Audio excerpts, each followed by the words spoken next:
ధృతరాష్ట్రుడు ఉవాచ ధర్మక్షేత్రే కురుక్షేత్రే సమవేతా యుయుత్సవః మామకాః పాండవాశ్చేవ కిమకుర్వత సంజయ.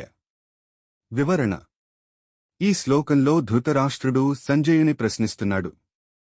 కురుక్షేత్రం అనేది కేవలం యుద్ధభూమి మాత్రమే కాదు. అది ఒక ధర్మక్షేత్రం, ధర్మం నిలిచే స్థలం. ధృతరాష్ట్రుడు నా కుమారులు అని కౌరవులను, మరియు పాండవులు అని వేరుగా చెప్పడం ద్వారా తనలోని మమకారం, ఆసక్తిను వ్యక్తం చేస్తున్నాడు. ఇక్కడే భగవద్గీత ప్రారంభంలోనే మనకు ఒక గొప్ప సందేశం ఇస్తుంది. ఆసక్తి ఉన్న చోట ధర్మ నిర్ణయం కష్టమవుతుంది. జీవితానికి సందేశం: మన జీవితంలో కూడా మనవాళ్లు, పరవాళ్లు అనే భావన వల్ల సరైన నిర్ణయాలు తీసుకోలేకపోతుంటాం. భగవద్గీత మనకు నేర్పేది ఇదే. ధర్మం ఎప్పుడూ వ్యక్తుల కంటే గొప్పది.